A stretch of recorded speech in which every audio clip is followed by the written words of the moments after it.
gold tells that currency hides. What reason why I'm using gold is it hasn't changed its definition while everything else has. You've got a triple threat today. You've got Richard, you got Henry, three guys who are just trying to make sense of why absolutely everything is suddenly more patriotic when it costs 30%, 40%, 50%, 100% more.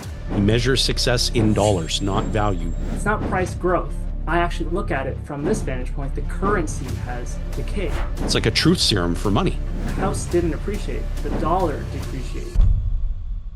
So the next segment I kind of want to take us through is another exposure that is a bit controversial, maybe the way that I'm going to bring it up, but I think it is really for great conversational purpose because it is a true exposure that has different interpretations depending on how you want to interpret it.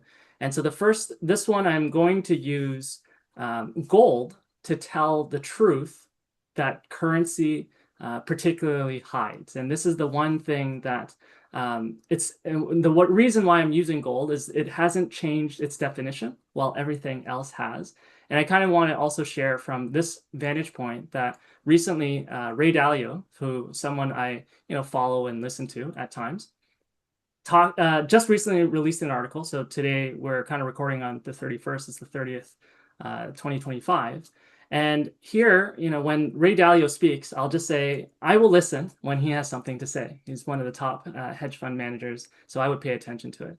And so where I'm going with this is, in 1971, the average Canadian home costs about $22,000. So if we were to convert that denomination in gold, that would be 537 ounces on the price of gold at that time.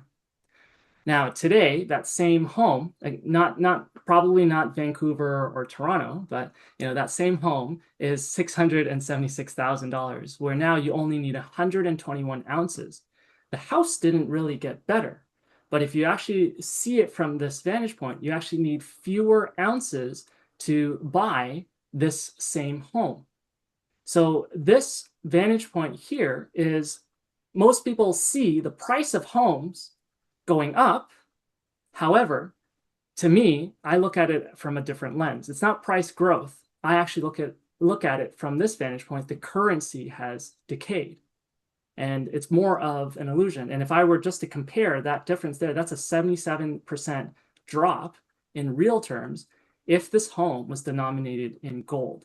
Look, we all think that we should be paying only your fair share in taxes. Just so happens, I think your fair share is lower than probably what you're paying now. Well, we talk a little bit about that in our book, Keep Taxes Away from Your Wealth. You can get a copy and access to the bonuses by going to keeptaxesaway.com. That's keeptaxesaway.com. Head on over there and pick up a copy today. And when people think of price growth, again, that's why I think of it as currency decay. And the house didn't appreciate, the dollar depreciated. If you kind of visually imagine, every year your measuring stick starts shrinking, but nobody's telling you the ruler's changing. Gold doesn't grow, it just stands still. What's actually really changing is the dollar's shrinking. I would add to that, Henry, because you said something that really piqued my interest at the top of the segment, where something to the effect of you're going to share, the truth that that gold tells that currency hides. And using your very same example, if you held that 1 ounce of gold in 1971, that's the year that, as it was mentioned, that the US dollar was detached from gold. It was worth what, $35 back then? Yeah. Give or take. And $4 Canadian, but yeah. the ounce of gold didn't change. It didn't earn interest. It didn't need a quantitative stimulus package, right? The only thing that really changed was the purchasing power of the currency. That's what's changed. Yes, and yes. Gold, the truth that gold is revealing is how much value has leaked out of the dollar over time. It's like a truth serum for money. And that can be uncomfortable for people because we're taught to measure everything in currency. We measure success in dollars, not value. We measure your savings account in balance, not its buying power. We measure our worth in what the number says, not what it actually means, which is what you were saying around kind of that the ruler analogy. And currency, it hides that erosion, right, through inflation. And that's that silent tax that kind of eats away at your purchasing power, while everybody says those big bad corporations are responsible for it.